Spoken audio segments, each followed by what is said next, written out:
So, Trump has won the 2024 presidential election.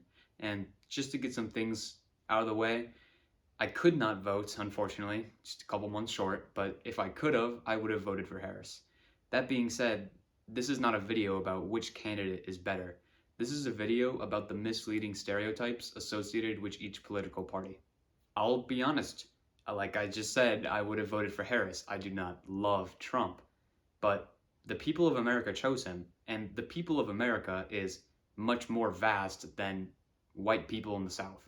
Mentioned a minute ago, check this out. Again, pre-Trump versus now. The black vote still overwhelmingly Democratic, but that's a 15-point shift. It used to be 87 points for the Democrats, down to 72. How about this? You've heard a lot about it this week. This is what the numbers look like. Hispanic voters were 44 points Democratic before Donald Trump. Now, basically a toss-up constituency, and Asian Americans, a 32-point shift there as well. That's what's happened to the Republican Party since Donald Trump became its standard bearer 8 years ago. This has been the movement, and meanwhile, for the Democratic Party, the story is the opposite.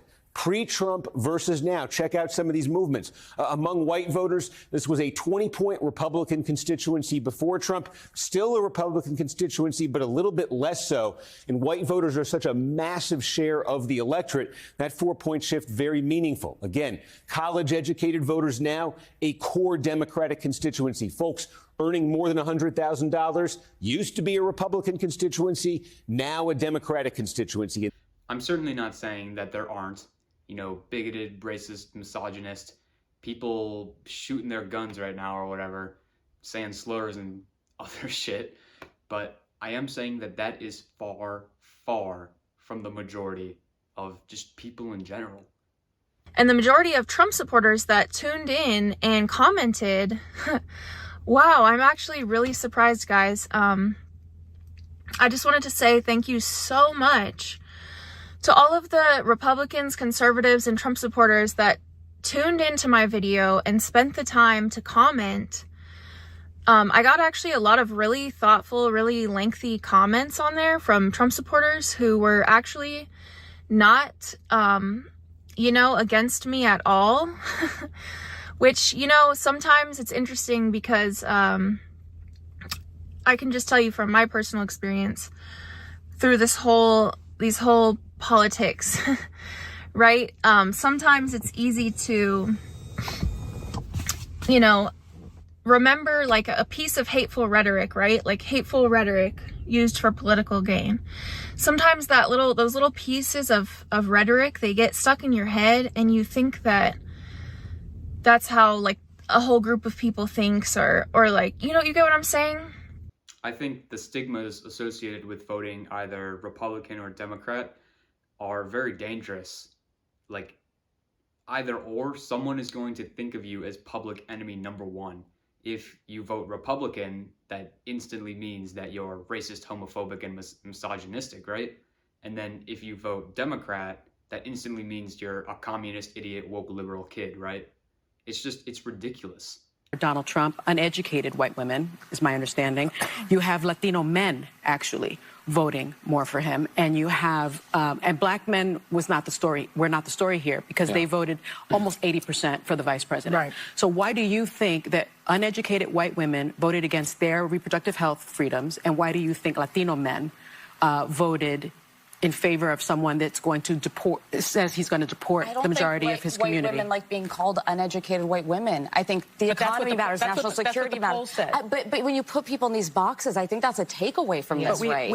If you genuinely believe that the other side is the scourge of America, then you are no different from the people you hate. You are just as polarized as them. Because, what else is going to happen? You're going to get polarized if you don't talk to the other side. And what does that lead to? That leads to more stereotypes. These stereotypes, usually based off the very, very minor but vocal minority of a certain political group, then get associated to everyone. And really, the overall vibe I get from some people who are like this is everyone is deserving of goodness and joy unless you disagree with me. In that case, you're a piece of shit. Because of the election, I've actually been pretty interested in politics recently. And I've got to say, I genuinely used to think that all Republicans were exactly what I said before. I actually thought they were all misogynistic, homophobic, and racist. But to say that now, after just even scratching the surface, it would just be ignorant. It's not what my eyes see, and it's not what my ears hear. As a woman of color, I was so hopeful that a mixed race woman married to a Jewish guy could be elected president of this country. And I think that it had nothing to do with policy. I think this was a referendum of cultural resentment in this country. This is why you lost. I don't know what to tell you. This is why you lost. Again, this identity politics is coming to an end to reduce people to their religion, who they have sex with, and what they look like, and sum up their entire world view to that. That doesn't work. That doesn't fly. I would not call myself a Republican. I would say I'm probably a left-leaning libertarian, but that does not mean I am anti-Republican. I know people who are Republican, and I know people who have voted for Trump, and I don't think they're bad people, because at the end of the day, I'm looking past who they voted for. They were who they were before they voted for Trump, and it would only be right to assume they will continue being the good person that I knew they were to be before, even after they have voted for Trump. And this is because I'm optimistic, and I think that most people are not pigeonholed into one belief system. Just because you vote for a candidate does not mean you believe everything that they believe. There are spectrums within spectrums. I mean, you could be someone on the right who has more of a left take on something, the same way you can be someone on the left who has more of a traditionally right take on something. It's not as simple as just whoever you voted for, that is all your beliefs. Boom, copy, paste, cookie cutter. That's just not how it is. And this is probably the biggest problem I've seen in politics in my inexperienced time on Earth. It's not even a matter of disagreeing on worldview anymore. It's just become a judgment of character based off one single piece of evidence. Will Trump actually do all the things he set out to do? Probably not. I mean, everyone watching this video has already been through 4 years of a Trump presidency, and we're all here watching this video again, so we will at least survive. Yes, I'm sure Trump will do things I don't like, but at the end of the day, I am but a lowly citizen.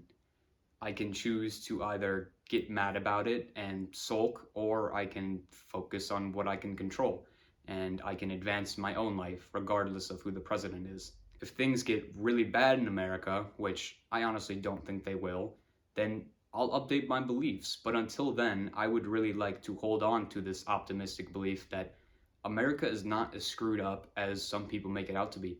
And the majority, 95% of people even, I'll be generous, are just good, wholesome people. I think social media is definitely not helping this situation. I mean, the black and white takes, the editing, it's only polarizing people more. And when I go out and talk to real people about this, real people with complex issues, complex opinions, complex goals in life, I've come to realize that like a lot of the things I hear on social media are just straight up bullshit. Let's remember Charlottesville, where there was a mob of people carrying tiki torches, spewing anti-Semitic hate. And what did the president then at the time say? There were fine people on each side. So you know what? It's fine. You're changing history, you're changing culture, and you had people, and I'm not talking about the neo-Nazis and the white nationalists, because they should be condemned totally. One thing I want to touch on here is that I never thought I would say this, but I now have something in common with Mr. Senator J.D. Vance himself. Well, other than the fact that we're both human and American. See, I too was once a never Trump guy. Some of you will hate me for saying this, but I'm realizing that maybe Trump was not the complete full devil that I was told. Crazy coming from me, honestly. I've spent 8 years of my life hating this man.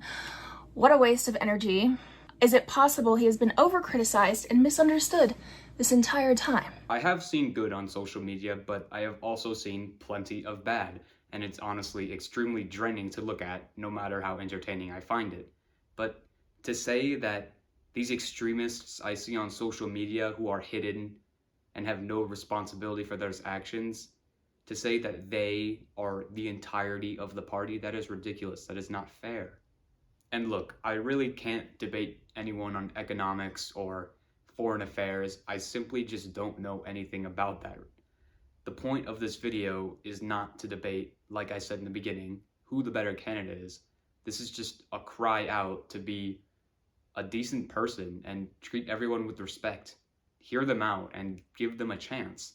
As of 2024, these are my thoughts, and I'm sure they will change in some way by the next presidential election, and I'm sure they'll be different again in 10 years. This is just what I'm thinking right now, and I hope you find my takes reasonable.